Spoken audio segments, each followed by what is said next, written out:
Master মশাই।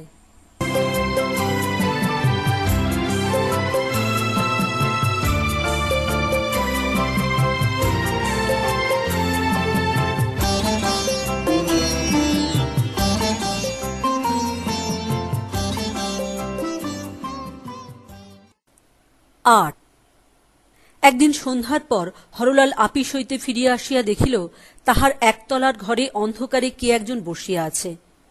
সেখানে যে কোনো লোক আছে তাহা লক্ষ্য না করিয়াই সে বোধ হয় উপরে উঠিয়া যাইত, কিন্তু দরজায় ঢুকিয়াই দেখিল এসেন্সের গন্ধে আকাশ পূর্ণ।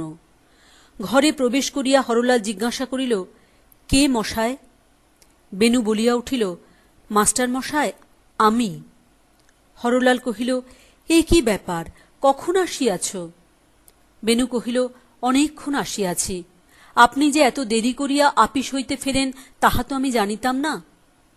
বহুকাল হইল সেই যে নিমন্ত্রণ খাইয়া গেছে, তাহার পরে আর একবারও বেনু এ বাসায় আসে নাই।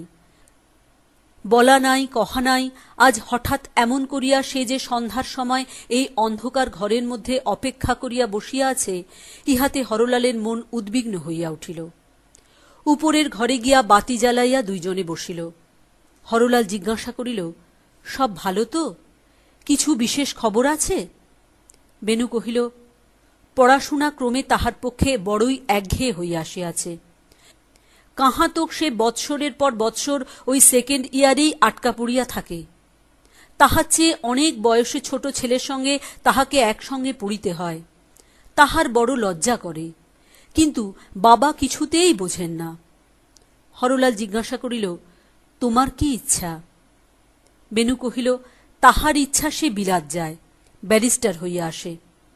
তাহারই সঙ্গে একসঙ্গে পড়িত, এমনকি তাহার চেয়ে পড়াশোনায় অনেক কাঁচা একটি ছেলে বিলাতে যাইবে স্থির হইয়া গেছে। হরলাল কহিল, তোমার বাবাকে তোমার ইচ্ছা জানাইয়াছ? বেনু কহিল, জানাইয়াছি। বাবা বলেন, পাশ না করিলে বিলাতে যাইবার প্রস্তাব তিনি কানে আনিবেন না। কিন্তু আমার মন খারাপ হইয়া গেছে, এখানে থাকিলে আমি কিছুতেই পাশ করিতে পারিব না। হরলাল চুপ করিয়া বসিয়া ভাবিতে লাগিল। বেনু কহিল, আজ এই কথা লইয়া বাবা আমাকে যাহা মুখে আসিয়াছে তাহাই বলিয়াছেন, তাই আমি বাড়ি ছাড়িয়া চলিয়া আসিয়াছি। মা থাকিলে এমন কখনোই হইতে পারিত না। বলিতে বলিতে সে অভিমানে কাঁদিতে লাগিল। হরলাল কহিল, চলো, আমি শুদ্ধ তোমার বাবার কাছে যাই, পরামর্শ করিয়া যাহা ভালো হয় স্থির করা যাইবে। বেনু কহিল, না, আমি সেখানে যাইব না। বাপের সঙ্গে রাগারাগি করিয়া হরলালের বাড়িতে আসিয়া বেনু থাকিবে, এ কথাটা হরলালের মোটেই ভালো লাগিল না। অথচ আমার বাড়ি থাকিতে পারিবে না, এ কথা বলাও বড় শক্ত। হরলাল ভাবিল, আর একটু বাদে মনটা একটু ঠান্ডা হইলেই ইহাকে ভুলাইয়া বাড়ি লইয়া যাইবে। জিজ্ঞাসা করিল, তুমি খাইয়া আসিয়াছ? বেনু কহিল, না, আমার ক্ষুধা নাই, আমি আজ খাইব না। হরলাল কহিল, সে কি হয়? তাড়াতাড়ি মাকে গিয়া কহিল, মা, বেনু আসিয়াছে, তাহার জন্য কিছু খাবার চাই। শুনিয়া মা ভারী খুশি হইয়া খাবার তৈরি করিতে গেলেন। হরলাল আপিসের কাপড় ছাড়িয়া মুখ হাত ধুইয়া বেনুর কাছে আসিয়া বসিল। একটুখানি কাশিয়া, একটুখানি ইতস্তত করিয়া সে বেনুর কাঁধের উপর হাত রাখিয়া কহিল, বেনু, কাজটা ভালো হইতেছে না। বাবার সঙ্গে ঝগড়া করিয়া বাড়ি হইতে চলিয়া আসা এটা তোমার উপযুক্ত নয়। শুনিয়া তখনই বিছানা ছাড়িয়া উঠিয়া বেনু কহিল, আপনার এখানে যদি সুবিধা না হয় আমি সতীশের বাড়ি যাইব। বলিয়া সে চলিয়া যাইবার উপক্রম করিল। হরলাল তাহার হাত ধরিয়া কহিল, রোসো, কিছু খাইয়া যাও। বেনু রাগ করিয়া কহিল, না, আমি খাইতে পারিব না। বলিয়া হাত ছাড়াইয়া ঘর হইতে বাহির হইয়া আসিল। এমন সময়ে হরলালের জন্য যে জলখাবার প্রস্তুত ছিল তাহাই বেনুর জন্য থালায় গুছাইয়া মা তাহার সম্মুখে আসিয়া উপস্থিত হইলেন। কহিলেন, কোথায় যাও বাছা? বেনু কহিল, আমার কাজ আছে, আমি চলিলাম। মা কহিলেন, সে কি হয় বাছা, কিছু না খাইয়া যাইতে পারিবে না। এই বলিয়া সেই বারান্দায় পাত পাড়িয়া তাহাকে হাতে ধরিয়া খাইতে বসাইলেন। বেনু রাগ করিয়া কিছু খাইতেছে না, খাবার লইয়া একটু নাড়াচাড়া করিতেছে মাত্র, এমন সময় দরজার কাছে একটা গাড়ি আসিয়া থামিল। প্রথমে একটা দারোয়ান ও তাহার পশ্চাতে স্বয়ং অধরবাবু মচমচ শব্দে সিঁড়ি বাহিয়া উপরে আসিয়া উপস্থিত। বেনুর মুখ বিবর্ণ হইয়া গেল। মা ঘরের মধ্যে সরিয়া গেলেন। অধর ছেলে সম্মুখে আসিয়া ক্রোধে কম্পিত কণ্ঠে হরলালের দিকে চাহিয়া কহিলেন, এই বুঝি? রতিকান্ত আমাকে তখনই বলিয়াছিল, কিন্তু তোমার পেটে যে এত মতলব ছিল তাহা আমি বিশ্বাস করি নাই। তুমি মনে করিয়াছ বেনুকে বশ করিয়া উহার ঘাড় ভাঙিয়া খাইবে, কিন্তু সে হইতে দিব না। ছেলে চুরি করিবে, তোমার নামে পুলিশ কেস করিব, তোমাকে জেলে ঠেলিব, তবে ছাড়িব। এই বলিয়া বেনুর দিকে চাহিয়া কহিলেন, চল ওঠ। বেনু কোনো কথাটি না কহিয়া তাহার বাপের পিছনে পিছনে চলিয়া গেল। সেদিন কেবল হরলালের মুখেই খাবার উঠিল না।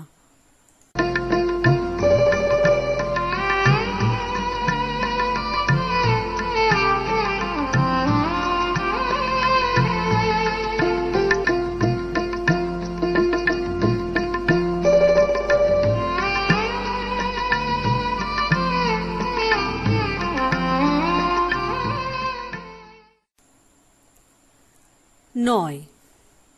এবারে হরলালের সদাগর আপিস কি জানি কি কারণে মফস্বল হইতে প্রচুর পরিমাণে চাল ডাল খরিদ করিতে প্রবৃত্ত হইয়াছে। এই উপলক্ষে হরলালকে প্রতি সপ্তাহেই শনিবার ভোরের গাড়িতে ৭-৮ হাজার টাকা লইয়া মফস্বলে যাইতে হইত। পাইকের দিগকে হাতে হাতে দাম চুকাইয়া দিবার জন্য মফস্বলের একটা বিশেষ কেন্দ্রে তাহাদের যে আপিস আছে, সেইখানে ১০ ও ৫ টাকার নোট ও নগদ টাকা লইয়া সে যাইত। সেখানে রসিদ ও খাতা দেখিয়া গত সপ্তাহের মোটা হিসাব মিলাইয়া বর্তমান সপ্তাহের কাজ চালাইবার জন্য টাকা রাখিয়া আসিত। সঙ্গে আপিসের ২ জন দরোয়ান যাইত। হরলালের জামিন নাই বলিয়া আপিসে একটা কথা উঠিয়াছিল, কিন্তু বড় সাহেব নিজের উপর সমস্ত ঝুঁকি লইয়া বলিয়াছিলেন, হরলালের জামিনের প্রয়োজন নাই। মাঘ মাস হইতে এইভাবে কাজ চলিতেছে, চৈত্র পর্যন্ত চলিবে এমন সম্ভাবনা আছে। এই ব্যাপার লইয়া হরলাল বিশেষ ব্যস্ত ছিল। প্রায় তাহাকে অনেক রাত্রে আপিস হইতে ফিরিতে হইত। একদিন এইরূপ রাত্রে ফিরিয়া শুনিল বেনু আসিয়াছিল। মা তাহাকে খাওয়াইয়া যত্ন করিয়া বসাইয়াছিলেন। সেদিন তাহার সঙ্গে কথাবার্তা গল্প করিয়া তাহার প্রতি তাহার মন আরও স্নেহে আকৃষ্ট হইয়াছে। এমন আরও ২-১ দিন হইতে লাগিল। মা বলিলেন, বাড়িতে মা নাই নাকি, সেই জন্য সেখানে তার মন টেকে না। আমি বেনুকে তো ছোট ভাইয়ের মতো আপন ছেলের মতোই দেখি। সেই স্নেহ পাইয়া আমাকে কেবল মা বলিয়া ডাকিবার জন্য এখানে আসে। এই বলিয়া আঁচলের প্রান্ত দিয়া তিনি চোখ মুছিলেন। হরলালের একদিন বেনুর সঙ্গে দেখা হইল। সেদিন সে অপেক্ষা করিয়া বসিয়াছিল। অনেক রাত পর্যন্ত কথাবার্তা হইল। বেনু বলিল, বাবা আজকাল এমন হইয়া উঠিয়াছেন যে আমি কিছুতেই বাড়িতে টিকিতে পারিতেছি না। বিশেষত শুনিতে পাইতেছি তিনি বিবাহ করিবার জন্য প্রস্তুত হইতেছেন। রতিবাবু সম্বন্ধ লইয়া আসিতেছেন, তাহার সঙ্গে কেবলই পরামর্শ চলিতেছে। পূর্বে আমি কোথাও গিয়া দেরি করিলে বাবা অস্থির হইয়া উঠিতেন। এখন যদি আমি ২-৪ দিন বাড়িতে না ফিরি, তাহা হইলে তিনি আরাম বোধ করেন। আমি বাড়িতে থাকিলে বিবাহের আলোচনা সাবধানে করিতে হয় বলিয়া আমি না থাকিলে তিনি হাঁফ ছাড়িয়া বাঁচেন। এ বিবাহ যদি হয় তবে আমি বাড়িতে থাকিতে পারিব না। আমাকে আপনি উদ্ধারের একটা পথ দেখাইয়া দিন। আমি স্বতন্ত্র হইতে চাই। স্নেহে ও বেদনায় হরলালের হৃদয় পরিপূর্ণ হইয়া উঠিল।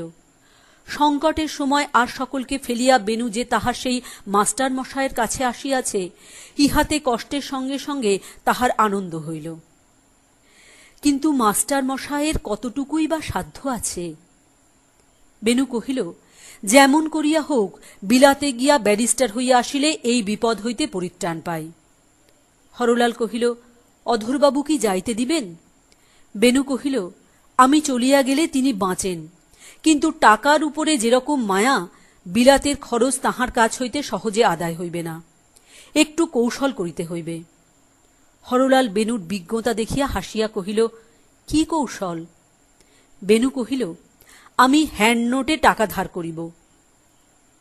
পাওনাদার আমার নামে নালিশ করিলে বাবা তখন দায়ে পড়িয়া শোধ করিবেন। সেই টাকায় পলাইয়া বিলাত যাইব। সেখানে গেলে তিনি খরচ না দিয়া থাকিতে পারিবেন না। হরলাল কহিল, তোমাকে টাকা ধার দিবে কে? বেনু কহিল, আপনি পারেন না? হরলাল আশ্চর্য হইয়া কহিল, আমি? তাহার মুখে আর কোনো কথা বাহির হইল না। বেনু কহিল, কেন, আপনার দরোয়ান তো তোড়ায় করিয়া অনেক টাকা ঘরে আনিল। হরলাল হাসিয়া কহিল, সে দরোয়ানও যেমন আমার, টাকাও তেমনি। বলিয়া এই আপিসের টাকার ব্যবহারটা কি তাহা বেনুকে বুঝাইয়া দিল। এই টাকা কেবল একটি রাতের জন্যই দরিদ্রের ঘরে আশ্রয় লয়, প্রভাত হইলে 10 দিকেতে গমন করে। বেনু কহিল, আপনাদের সাহেব আমাকে ধার দিতে পারেন না? না হয় আমি সুদ বেশি করিয়া দিব। হরলাল কহিল, তোমার বাপ যদি সিকিউরিটি দেন তাহা হইলে আমার অনুরোধে হয়তো দিতেও পারেন। বেনু কহিল, বাবা যদি সিকিউরিটি দিবেন তো টাকা দিবেন না কেন? তর্কটা এইখানেই মিটিয়া গেল। হরলাল মনে মনে ভাবিতে লাগিল, আমার যদি কিছু থাকিত তবে বাড়িঘর জমিজমা সমস্ত বেচিয়া কিনিয়া টাকা দিতাম। কিন্তু একটিমাত্র অসুবিধা এই যে বাড়িঘর জমিজমা কিছুই নাই।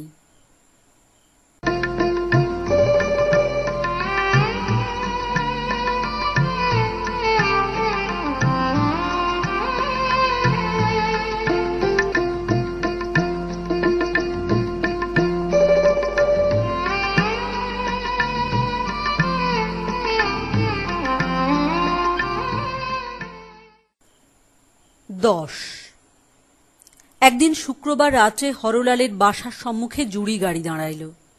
বেনু গাড়ি হইতে নামিবা মাত্র হরলালের আপিসের দরোয়ান তাহাকে মস্ত একটা সেলাম করিয়া উপরে বাবুকে শশব্যস্ত হইয়া সংবাদ দিতে গেল। হরলাল তখন তাহার শোবার ঘরের মেজের উপর বসিয়া টাকা মিলাইয়া লইতেছিল। বেনু সেই ঘরেই প্রবেশ করিল।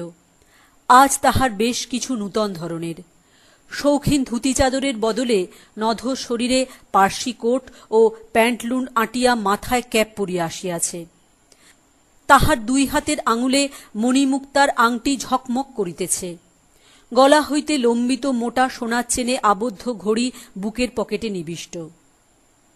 কোটের আস্তিনের ভিতর হইতে জামার হাতায় হীরার বোতাম দেখা যাইতেছে।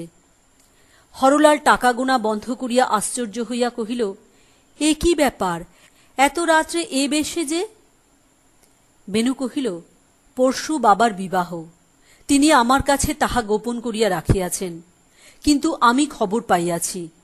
বাবাকে বলিলাম, আমি কিছুদিনের জন্য আমাদের বারাকপুরের বাগানে যাইব। শুনিয়া তিনি ভারী খুশি হইয়া রাজি হইয়াছেন, তাই বাগানে চলিয়াছি। ইচ্ছা হইতেছে আর ফিরিব না। যদি সাহস থাকিত তবে গঙ্গার জলে ডুবিয়া মরিতাম। বলিতে বলিতে বেনু কাঁদিয়া ফেলিল। হরলালের বুকে যেন ছুরি বিঁধিতে লাগিল। একজন অপরিচিত স্ত্রীলোক আসিয়া বেনুর মার ঘর, মার খাট, মার স্থান অধিকার করিয়া লইলে বেনুর স্নেহ স্মৃতি জড়িত বাড়ি যে বেনুর পক্ষে কিরকম কণ্টকময় হইয়া উঠিবে তাহা হরলাল সমস্ত হৃদয় দিয়া বুঝিতে পারিল। মনে মনে ভাবিল, পৃথিবীতে গরিব হইয়া না জন্মিলেও দুঃখের এবং অপমানের অন্ত নাই। বেনুকে কি বলিয়া যে সান্ত্বনা দিবে তাহা কিছুই ভাবিয়া না পাইয়া বেনুর হাতখানা নিজের হাতে লইল। লইবা মাত্র একটা তর্ক তাহার মনে উদয় হইল। সে ভাবিল, এমন একটা বেদনার সময় বেনু কি করিয়া এত সাজ করিতে পারিল। হরলাল তাহার আংটির দিকে চোখ রাখিয়াছে দেখিয়া বেনু যেন তাহার মনের প্রশ্নটা আঁচিয়া লইল। সে বলিল, এই আংটিগুলি আমার মায়ের। শুনিয়া হরলাল বহু কষ্টে চোখের জল সামলাইয়া লইল। কিছুক্ষণ পরে কহিল, বেনু, খাইয়া আসিয়াছ? বেনু কহিল, হ্যাঁ, আপনার খাওয়া হয় নাই? হরলাল কহিল, টাকাগুলি গুনিয়া আয়রন চেষ্টে না তুলিয়া ঘর হইতে বাহির হইতে পারিব না। বেনু কহিল, আপনি খাইয়া আসুন, আপনার সঙ্গে অনেক কথা আছে। আমি ঘরে রহিলাম, মা আপনার খাবার লইয়া বসিয়া আছে। হরলাল একটু ইতস্তত করিয়া কহিল, আমি চট করিয়া খাইয়া আসিতেছি। হরলাল তাড়াতাড়ি খাওয়া সারিয়া মাকে লইয়া ঘরে প্রবেশ করিল। বেণু তাহাকে প্রণাম করিল। তিনি বেণুর চিবুকের স্পর্শ লইয়া চুম্বন করিলেন। হরলালের কাছে সমস্ত খবর পাইয়া তাহার বুক যেন ফাটিয়া যাইতেছিল। নিজের সমস্ত স্নেহ দিয়াও বেণুর অভাব তিনি পূরণ করিতে পারিবেন না, এই তাহার দুঃখ। চারিদিকে ছড়ানো টাকার মধ্যে তিনজনে বসিয়া বেণুর ছেলেবেলাকার গল্প হইতে লাগিল। মাস্টার মশায়ের সঙ্গে জড়িত তাহার কত দিনের কত ঘটনা। তাহার মাঝে মাঝে সেই অসংযত স্নেহশালিনী মার কথাও আসিয়া পড়িতে লাগিল। এমনি করিয়া রাত অনেক হইয়া গেল। হঠাৎ এক সময় ঘড়ি খুলিয়া বেণু কহিল, আর নয়, দেরি করিলে গাড়ি ফেল করিব। হরলালের মা কহিলেন, বাবা, আজ রাত্রে এইখানেই থাকো না, কাল সকালে হরলালের সঙ্গে একসঙ্গেই বাহির হইবে। বেণু মিনতি করিয়া কহিল, না মা, এ অনুরোধ করিবেন না, আজ রাত্রে যে করিয়া হোক আমাকে যাইতেই হইবে। হরলাল কহিল, মাস্টার মশাই, এই আংটি ঘড়িগুলা বাগানে লইয়া যাওয়া নিরাপদ নয়, আপনার কাছেই রাখিয়া যাই, ফিরিয়া আসিয়া লইয়া যাইব। আপনার দরওয়ানকে বলিয়া দিন আমার গাড়ি হইতে চামড়ার হ্যান্ডব্যাগটা আনিয়া দিক, সেইটের মধ্যে এগুলো রাখিয়া দিই। আপিসের দরওয়ান গাড়ি হইতে ব্যাগ লইয়া আসিল। বেণু তাহার চেন, ঘড়ি, আংটি, বোতাম সমস্ত খুলিয়া ব্যাগের মধ্যে পুরিয়া দিল। সতর্ক হরলাল সেই ব্যাগটি লইয়া তখনই আয়রন সেফের মধ্যে রাখিল। বেণু হরলালের মার পায়ের ধুলা লইল। তিনি রুদ্ধ কণ্ঠে আশীর্বাদ করিলেন, মা জগদম্বা তোমার মা হইয়া তোমাকে রক্ষা করুন। তাহার পরে বেণু হরলালের পাদস্পর্শ করিয়া প্রণাম করিল। আর কোনোদিন সে হরলালকে এমন করিয়া প্রণাম করে নাই। হরলাল কোনো কথা না বলিয়া তাহার পিঠে হাত দিয়া তাহার সঙ্গে সঙ্গে নিচে নামিয়া আসিল। গাড়ির লণ্ঠনে আলো জ্বলিল। ঘোড়া দুটা অধীর হইয়া উঠিল। কলিকাতার গ্যাসালোকখচিত নিশীথের মধ্যে বেণুকে লইয়া গাড়ি অদৃশ্য হইয়া গেল। হরলাল তাহার ঘরে আসিয়া অনেকক্ষণ ধরিয়া চুপ করিয়া বসিয়া রহিল। তাহার পর একটা দীর্ঘ নিঃশ্বাস ফেলিয়া টাকা গণিতে গণিতে ভাগ করিয়া এক একটা থলিতে ভর্তি করিতে লাগিল। নোটগুলা পূর্বেই গোনা হইয়া থলিবন্দী হইয়া লোহার সিন্দুকে উঠিয়াছিল।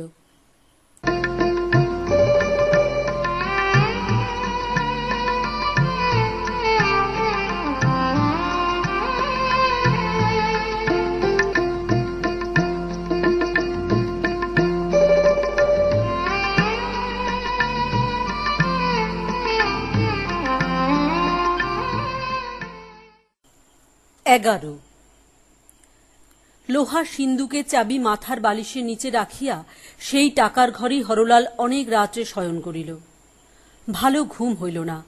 স্বপ্নে দেখিল বেণুর মা পর্দার আড়াল হইতে তাহাকে উচ্চ স্বরে তিরস্কার করিতেছেন। কথা কিছুই স্পষ্ট শোনা যাইতেছে না, কেবল সেই অনির্দিষ্ট কণ্ঠস্বরের সঙ্গে সঙ্গে বেণুর মার চুনি, পান্না, হীরার অলঙ্কার হইতে লাল, সবুজ, শুভ্র রশ্মির সূচিগুলি কালো পর্দাটাকে ফুঁড়িয়া বাহির হইয়া আন্দোলিত হইতেছে। হরলাল প্রাণপণে বেণুকে ডাকিবার চেষ্টা করিতেছে, কিন্তু তাহার গলা দিয়া কিছুতেই স্বর বাহির হইতেছে না। এমন সময় প্রচণ্ড শব্দে কি একটা ভাঙিয়া পর্দা ছিঁড়িয়া পড়িয়া গেল। চমকিয়া চোখ মেলিয়া হরলাল দেখিল একটা স্তূপাকার অন্ধকার। হঠাৎ একটা দমকা হাওয়া উঠিয়া সশব্দে জানলায় ঠেলা দিয়া আলো নিবাইয়া দিয়াছে। হরলালের সমস্ত শরীর ঘামে ভিজিয়া গেছে। সে তাড়াতাড়ি উঠিয়া দেশালাই দিয়া আলো জ্বালিল। ঘড়িতে দেখিল 4টে বাজিয়াছে। আর ঘুমাইবার সময় নাই, টাকা লইয়া মফস্বলে যাইবার জন্য প্রস্তুত হইতে হইবে। হরলাল মুখ ধুইয়া ফিরিবার সময় মা তাহার ঘর হইতে কহিলেন, কি বাবা, উঠিয়াছিস? হরলাল প্রভাতে প্রথমে মাতার মঙ্গল মুখ দেখিবার জন্য ঘরে প্রবেশ করিল। মা তাহার প্রণাম লইয়া মনে মনে তাহাকে আশীর্বাদ করিয়া কহিলেন, বাবা, আমি এইমাত্র স্বপ্ন দেখিতেছিলাম তুই যেন বউ আনিতে চলিয়াছিস। ভোরের স্বপন কি মিথ্যা হইবে? হরলাল হাসিয়া ঘরে প্রবেশ করিল। টাকা ও নোটের থলেগুলা লোহার সিন্দুক হইতে বাহির করিয়া প্যাক বাক্সে বন্ধ করিবার জন্য উদ্যোগ করিতে লাগিল। হঠাৎ তাহার বুকের ভিতর ধড়াস করিয়া উঠিল। 2-3টা নোটের থলি শূন্য। মনে হইল স্বপন দেখিতেছে। থলেগুলা লইয়া সিন্দুকের গায়ে জোরে আছাড় দিল। তাহাতে শূন্য থলের শূন্যতা অপ্রমাণ হইল না। তবু বৃথা আশায় থলের বন্ধনগুলা খুলিয়া খুব করিয়া ঝাড়া দিল। একটি থলের ভিতর হইতে দুইখানি চিঠি বাহির হইয়া পড়িল, বেনুর হাতের লেখা। একটি চিঠি তাহার বাপের নামে, আর একটি হরলালের। তাড়াতাড়ি খুলিয়া পড়িতে গেল, চোখে যেন দেখিতে পাইল না। মনে হইল যেন আলো যথেষ্ট নাই, কেবলই বাতি উস্কাইয়া দিতে লাগিল। যাহা পড়ে তাহা ভালো বোঝে না, বাংলা ভাষা যেন ভুলিয়া গেছে। কথাটা এই যে বেনু ৩,০০০ টাকার পরিমাণ ১০ টাকাওয়ালা নোট লইয়া বিলাতে যাত্রা করিয়াছে। আজ ভোরেই জাহাজ ছাড়িবার কথা। হরলাল যে সময় খাইতে গিয়াছিল সেই সময় বেনু এই কাণ্ড করিয়াছে। লিখিয়াছে যে, বাবাকে চিঠি দিলাম, তিনি আমার এই ঋণ শোধ করিয়া দিবেন। তাছাড়া ব্যাগ খুলিয়া দেখিবেন তাহার মধ্যে মায়ের যে গহনা আছে তাহার দাম কত ঠিক জানি না, বোধ হয় ৩,০০০ টাকার বেশি হইবে। মা যদি বাঁচিয়া থাকিতেন তবে বাবা আমাকে বিলাতে যাইবার টাকা না দিলেও এই গহনা দিয়াই নিশ্চয় মা আমাকে খরচ জোগাড় করিয়া দিতেন। আমার মায়ের গহনা বাবা যে আর কাহাকেও দিবেন তাহা আমি সহ্য করিতে পারি না। সেই জন্য যেমন করিয়া পারি আমিই তাহা লইয়াছি। বাবা যদি টাকা দিতে দেরি করেন তবে আপনি অনায়াসে এই গহনা বেচিয়া বা বন্ধক দিয়া টাকা লইতে পারিবেন। এ আমার মায়ের জিনিস, এ আমারই জিনিস। এছাড়া আরো অনেক কথা, সে কোনো কাজের কথা নহে। হরলাল ঘরে তালা দিয়া তাড়াতাড়ি একখানা গাড়ি লইয়া গঙ্গার ঘাটে ছুটিল। কোন জাহাজে বেনু যাত্রা করিয়াছে তাহার নামও সে জানে না। মেটিয়া বুরুজ পর্যন্ত ছুটিয়া হরলাল খবর পাইল দুইখানা জাহাজ ভোরে রওনা হইয়া গেছে, দুইখানাই ইংলণ্ডে যাইবে। কোন জাহাজে বেনু আছে তাহাও তাহার অনুমানের অতীত, এবং সে জাহাজ ধরিবার যে কি উপায় তাহাও সে ভাবিয়া পাইল না। মেটিয়া বুরুজ হইতে তাহার বাসার দিকে যখন গাড়ি ফিরিল তখন সকালে রৌদ্রে কলিকাতা শহর জাগিয়া উঠিয়াছে। হরলালের চোখে কিছুই পড়িল না। তাহার সমস্ত হতবুদ্ধি অন্তঃকরণ একটা কলেবরহীন নিদারুণ প্রতিকূলতাকে যেন কেবলই প্রাণপণে ঠেলা মারিতেছিল, কিন্তু কোথাও এক তিলও তাহাকে টলাইতে পারিতেছিল না। যে বাসায় তাহার মা থাকেন, এতদিন যে বাসায় পা দিবামাত্র কর্মক্ষেত্রের সমস্ত ক্লান্তি ও সংঘাতের বেদনা মুহূর্তের মধ্যেই তাহা দূর হইয়া গিয়াছে, সেই বাসার সম্মুখে গাড়ি আসিয়া দাঁড়াইল। গাড়োয়ানের ভাড়া চুকাইয়া দিয়া সেই বাসার মধ্যে সে অপরিমেয় নৈরাশ্য ও ভয় লইয়া প্রবেশ করিল। মা উদ্বিগ্ন হইয়া বারান্দায় দাঁড়াইয়াছিলেন। জিজ্ঞাসা করিলেন, বাবা, কোথায় গিয়াছিলে? হরলাল বলিয়া উঠিল, মা, তোমার জন্য বউ আনিতে গিয়াছিলাম বলিয়া শুষ্ক কণ্ঠে হাসিতে হাসিতে সেইখানেই মূর্ছিত হইয়া পড়িয়া গেল। ও মা, কি হইল গো? বলিয়া মা তাড়াতাড়ি জল আনিয়া তাহার মুখে জলে ঝাপটা দিতে লাগিলেন। কিছুক্ষণ পরে হরলাল চোখ খুলিয়া শূন্য দৃষ্টিতে চারিদিকে চাহিয়া উঠিয়া বসিল। হরলাল কহিল, মা, তোমরা ব্যস্ত হইও না, আমাকে একটু একলা থাকিতে দাও বলিয়া সে তাড়াতাড়ি ঘরের মধ্যে প্রবেশ করিয়াই ভিতর হইতে দরজা বন্ধ করিয়া দিল। মা দরজার বাহিরে মাটির উপরে বসিয়া পড়িলেন। ফাল্গুনের রৌদ্র তাহার সর্বাঙ্গে আসিয়া পড়িল। তিনি রুদ্ধ দরজার উপর মাথা রাখিয়া থাকিয়া থাকিয়া কেবল ডাকিতে লাগিলেন, হরলাল, বাবা হরলাল। হরলাল কহিল, মা, একটু পরেই আমি বাহির হইব, এখন তুমি যাও। মা রৌদ্রে সেইখানেই বসিয়া জপ করিতে লাগিলেন। আপিসের দরোয়ান আসিয়া দরজায় ঘা দিয়া কহিল, বাবু, এখনই না বাহির হইলে আর গাড়ি পাওয়া যাইবে না। হরলাল ভিতর হইতে কহিল, আজ ৭টার গাড়িতে যাওয়া হইবে না। দরোয়ান কহিল, তবে কখন যাইবেন? হরলাল কহিল, সে আমি তোমাকে পরে বলিব। দরোয়ান মাথা নাড়িয়া হাত উল্টাইয়া নিচে চলিয়া গেল। হরলাল ভাবিতে লাগিল, এ কথা বলি কাহাকে? এ যে চুরি, বেনুকে কি জেলে দিব? হঠাৎ সেই গহনার কথা মনে পড়িল। সে কথাটা একেবারেই ভুলিয়া গিয়াছিল। মনে হইল যেন কিনারা পাওয়া গেল। ব্যাগ খুলিয়া দেখে তাহার মধ্যে শুধু আংটি, ঘড়ি, বোতাম, হার নহে, ব্রেসলেট, চিক, সিথি, মুক্তার মালা প্রভৃতি আরো অনেক দামি গহনা আছে। তাহার দাম ৩,০০০ টাকার অনেক বেশি। কিন্তু এও তো চুরি, এও তো বেনুর নয়। এ ব্যাগ যতক্ষণ তাহার ঘরে থাকে ততক্ষণ তাহার বিপদ। তখন আর দেরি না করিয়া অধরলালের সেই চিঠি ও ব্যাগ লইয়া হরলাল ঘর হইতে বাহির হইল। মা জিজ্ঞাসা করিলেন, কোথায় যাও বাবা? হরলাল কহিল, অধরবাবুর বাড়িতে। মার বুক হইতে হঠাৎ অনির্দিষ্ট ভয়ের একটা মস্ত বোঝা নামিয়া গেল। তিনি স্থির করিলেন, ওই যে হরলাল কাল শুনিয়াছে বেনুর বাপের বিয়ে, তাই শুনিয়া অবধি বাছার মনে শান্তি নাই। আহা, বেনুকে কত ভালোই বাসে। মা জিজ্ঞাসা করিলেন, আজ তবে তোমার আর মফস্বলে যাওয়া হইবে না? হরলাল কহিল, না, বলিয়াই তাড়াতাড়ি বাহির হইয়া গেল। অধরবাবুর বাড়ি পৌঁছিবার পূর্বেই দূর হইতে শোনা গেল রসন চৌকি আলেয়ার আগিনীতে করুণ স্বরে আলাপ জুড়িয়া দিয়াছে। কিন্তু হরলাল দরজায় ঢুকিয়াই দেখিল বিবাহ বাড়ির উৎসবের সঙ্গে একটা যেন অশান্তির লক্ষণ মিশিয়াছে। দরোয়ানের পাহারা কড়াক্কর। বাড়ি হইতে চাকর বাকর কেহ বাহির হইতে পারিতেছে না। সকলেরই মুখে ভয় ও চিন্তার ভাব। হরলাল খবর পাইল কাল রাত্রে বাড়িতে অনেক টাকার গহনা চুরি হইয়া গেছে। 2-3 জন চাকরকে বিশেষভাবে সন্দেহ করিয়া পুলিশের হাতে সমর্পণ করিবার উদ্যোগ হইতেছে। হরলাল দোতলায় বারান্দায় গিয়া দেখিল অধরবাবু আগুন হইয়া বসিয়া আছেন ও রতিকান্ত তামাক খাইতেছে। হরলাল কহিল, আপনার সঙ্গে গোপনে আমার একটু কথা আছে। অধরবাবু চটিয়া উঠিয়া কহিলেন, তোমার সঙ্গে গোপনে আলাপ করিবার এখন আমার সময় নয়। যাহা কথা থাকে এইখানেই বলিয়া ফেল। তিনি ভাবিলেন হরলাল বুঝি এই সময় তাহার কাছে সাহায্য বা ধার চাহিতে আসিয়াছে। রতিকান্ত কহিল, আমার সামনে বাবুকে কিছু জানাইতে যদি লজ্জা করেন আমি না হয় উঠি।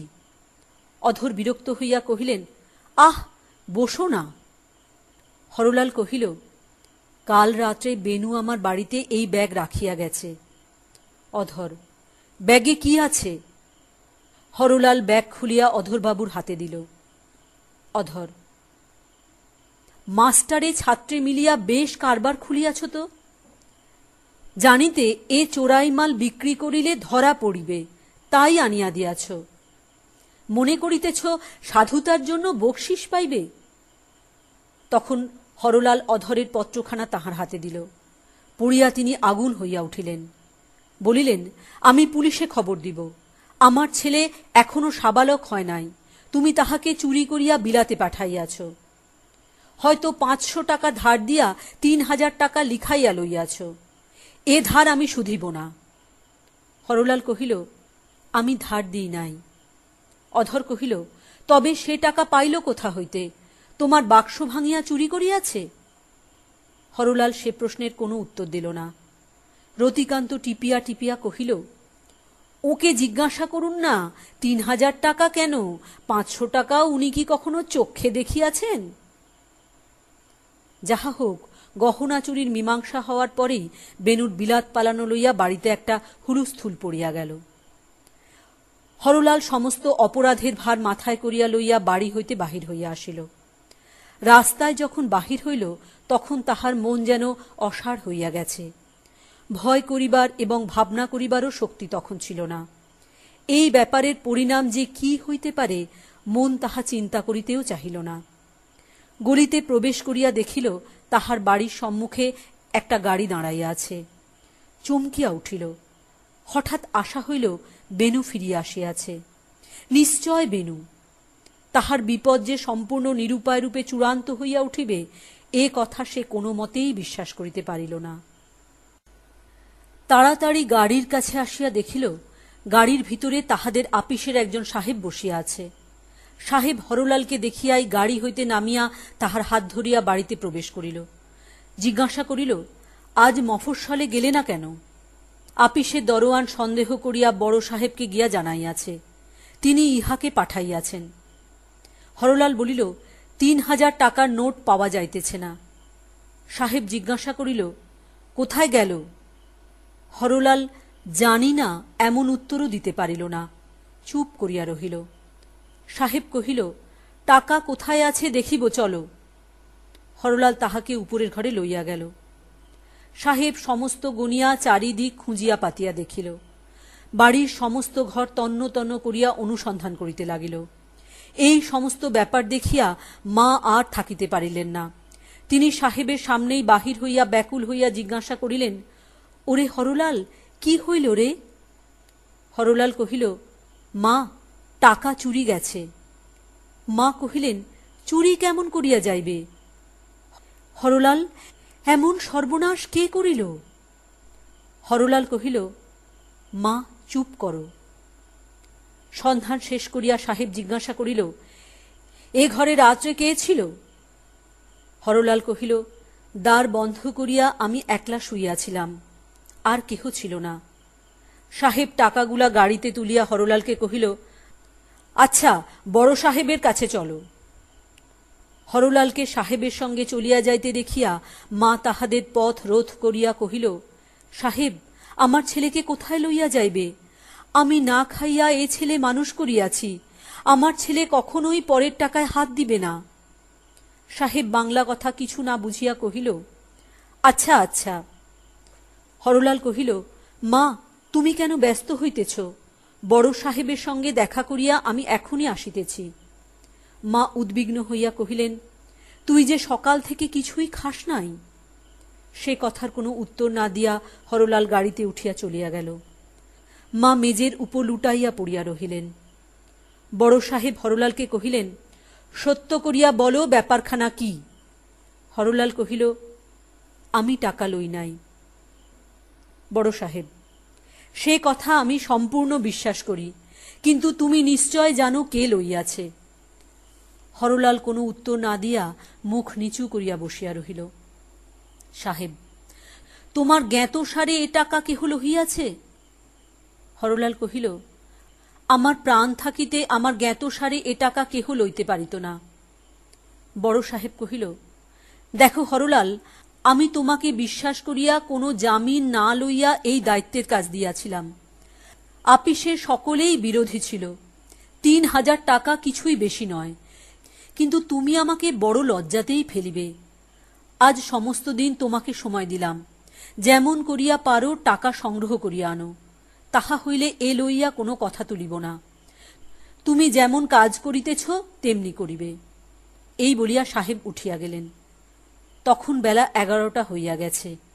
হরলাল যখন মাথা নিচু করিয়া বাহির হইয়া গেল, তখন আপিসের বাবুরা অত্যন্ত খুশি হইয়া হরলালের পতন লইয়া আলোচনা করিতে লাগিল। হরলাল একদিন সময় পাইল। আরও একটা দীর্ঘদিন নৈরাশ্যের শেষ স্থলের পঙ্ক আলোড়ন করিয়া তুলিবার মেয়াদ বাড়িল। উপায় কি, উপায় কি, উপায় কি?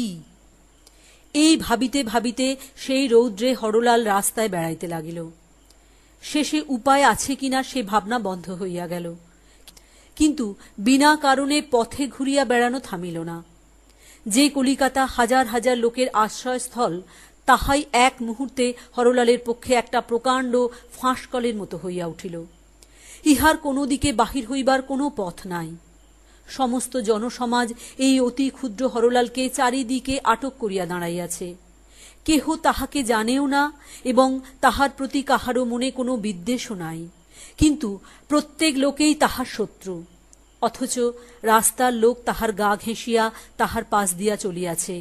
আপিসের বাবুরা বাহিরে আসিয়া ঠোঙায় করিয়া জল খাইতেছেন, তাহার দিকে কেহ তাকাইতেছেন না।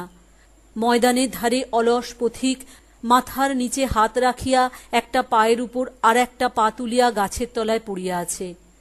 স্যাকড়া গাড়ি ভর্তি করিয়া হিন্দুস্থানি মেয়েরা কালীঘাটে চলিয়াছে। একজন চাপরাশি একখানা চিঠি লইয়া হরলালের সম্মুখে ধরিয়া কহিল, বাবু, ঠিকানা পড়িয়া দাও। যেন তাহার সঙ্গে অন্য পথিকের কোনো প্রভেদ নাই। সেও ঠিকানা পড়িয়া তাহাকে বুঝাইয়া দিল। ক্রমে আপিস বন্ধ হইবার সময় আসিল।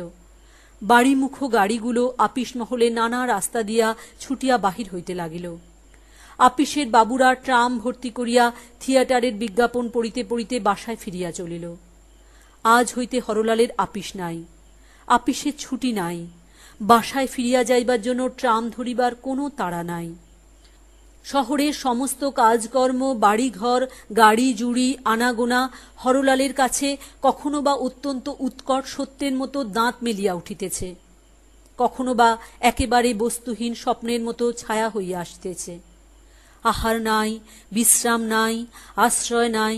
কেমন করিয়া যে হরলালের দিন কাটিয়া গেল তাহা সে জানিতেও পারিল না। রাস্তায় রাস্তায় গ্যাসের আলো জ্বলিল, যেন একটা সতর্ক অন্ধকার দিকে দিকে তাহার সহস্র ক্রূর চক্ষু মেলিয়া শিকারলুব্ধ দানবের মতো চুপ করিয়া রহিল। রাত্রি কত হইল সে কথা হরলাল চিন্তাও করিল না। তাহার কপালের শিরা দপদপ করিতেছে, মাথা যেন ফাটিয়া যাইতেছে, সমস্ত শরীরে আগুন জ্বলিতেছে, পা আর চলে না। সমস্ত দিন পর্যায়ক্রমে বেদনার উত্তেজনা ও অবসাদের অসারতার মধ্যে মার কথা কেবল মনের মধ্যে যাতায়াত করিয়াছে। কলিকাতার অসংখ্য জনশ্রেণীর মধ্যে কেবল ওই একটিমাত্র নামই শুষ্ক কণ্ঠ ভেদ করিয়া মুখে উঠিতেছে, মা, মা, মা। আর কাহাকেও ডাকিবার নাই। মনে করিল, রাত্রি যখন নিবিড় হইয়া আসিবে, কোন লোকই যখন এই অতি সামান্য হরলালকে বিনা অপরাধে অপমান করিবার জন্য জাগিয়া থাকিবে না, তখন সে চুপ করিয়া তাহার মায়ের কোলের কাছে গিয়া শুইয়া পড়িবে। তাহার পরে ঘুম যেন আর না ভাঙে। পাছে তার মার সম্মুখে পুলিশের লোক বা আর কেহ তাহাকে অপমান করিতে আসে, এই ভয়ে সে বাসায় যাইতে পারিতেছিল না। শরীরের ভার যখন আর বহিতে পারে না, এমন সময় হরলাল একটা ভাড়াটে গাড়ি দেখিয়া তাহাকে ডাকিল। গাড়োয়ান জিজ্ঞাসা করিল, কোথায় যাইবে? হরলাল কহিল, কোথাও না, ওই ময়দানের রাস্তায় খানিকক্ষণ হাওয়া খাইয়া বেড়াইব। গাড়োয়ান সন্দেহ করিয়া চলিয়া যাইবার উপক্রম করিতেই হরলাল তাহার হাতে আগাম ভাড়ার একটা টাকা দিল। সে গাড়ি তখন হরলালকে লইয়া ময়দানের রাস্তায় ঘুরিয়া ঘুরিয়া বেড়াইতে লাগিল। তখন শ্রান্ত হরলাল তাহার তপ্ত মাথা খোলা জানালার উপর রাখিয়া চোখ বুজিল। একটু একটু করিয়া তাহার সমস্ত বেদনা যেন দূর হইয়া আসিল। শরীর শীতল হইল। মনের মধ্যে একটি সুগভীর সুনিবিড় আনন্দপূর্ণ শান্তি ঘনাইয়া আসিতে লাগিল। একটা যেন পরম পরিত্রাণ তাহাকে চারিদিক হইতে আলিঙ্গন করিয়া ধরিল। সে যে সমস্ত দিন মনে করিয়াছিল কোথাও তাহার কোনো পথ নাই, সহায় নাই, নিষ্কৃতি নাই, তাহার অপমানের শেষ নাই, দুঃখের অবধি নাই, সে কথাটা যেন এক মুহূর্তেই মিথ্যা হইয়া গেল। এখন মনে হইল সে তো একটা ভয় মাত্র, সে তো সত্য নয়। যাহা তাহার জীবনকে লোহার মুঠিতে আঁটিয়া পিষিয়া ধরিয়াছিল, হরলাল তাহাকে আর কিছুমাত্র স্বীকার করিল না। মুক্তি অনন্ত আকাশ পূর্ণ করিয়া আছে, শান্তির কোথাও সীমা নাই। এই অতি সামান্য হরলালকে বেদনার মধ্যে, অপমানের মধ্যে, অন্যায়ের মধ্যে বন্দী করিয়া রাখিতে পারে এমন শক্তি বিশ্বব্রহ্মাণ্ডের কোনো রাজা মহারাজারও নাই। যে আতঙ্কে সে আপনাকে আপনি বাঁধিয়াছিল, তাহা সমস্তই খুলিয়া গেল। তখন হরলাল আপনার বন্ধনমুক্ত হৃদয়ে চারিদিকে অনন্ত আকাশের মধ্যে অনুভব করিতে লাগিল, যেন তাহার সেই দরিদ্র মা দেখিতে দেখিতে বাড়িতে বাড়িতে বিরাট রূপে সমস্ত অন্ধকার জুড়িয়া বসিতেছেন, তাহাকে কোথাও ধরিতেছে না। কলিকাতার রাস্তাঘাট, বাড়িঘর, দোকান বাজার একটু একটু করিয়া তাহার মধ্যে আচ্ছন্ন হইয়া লুপ্ত হইয়া যাইতেছে। বাতাস ভরিয়া গেল, আকাশ ভরিয়া উঠিল, একটি একটি করিয়া নক্ষত্র তাহার মধ্যে মিলাইয়া গেল। হরলালের শরীর মনের সমস্ত বেদনা, সমস্ত ভাবনা, সমস্ত চেতনা তাহার মধ্যে অল্প অল্প করিয়া নিঃশেষ হইয়া গেল। ওই গেল, তপ্ত বাষ্পের বুদবুদ একেবারে ফাটিয়া গেল। এখন আর অন্ধকারও নাই, আলোকও নাই, রহিল কেবল একটি প্রগাঢ় পরিপূর্ণতা। গির্জার ঘড়িতে 1টা বাজিল। গাড়োয়ান অন্ধকার ময়দানের মধ্যে গাড়ি লইয়া ঘুরিতে ঘুরিতে অবশেষে বিরক্ত হইয়া কহিল, বাবু, ঘোড়া তো আর চলিতে পারে না, কোথায় যাইতে হইবে বলো। কোনো উত্তর পাইল না। কোচবাক্স হইতে নামিয়া হরলালকে নাড়া দিয়া আবার জিজ্ঞাসা করিল, উত্তর নাই। তখন ভয় পাইয়া গাড়োয়ান পরীক্ষা করিয়া দেখিল হরলালের শরীর আড়ষ্ট, তাহার নিঃশ্বাস বহিতেছে না। কোথায় যাইতে হইবে? হরলালের কাছ হইতে এই প্রশ্নের আর উত্তর পাওয়া গেল না।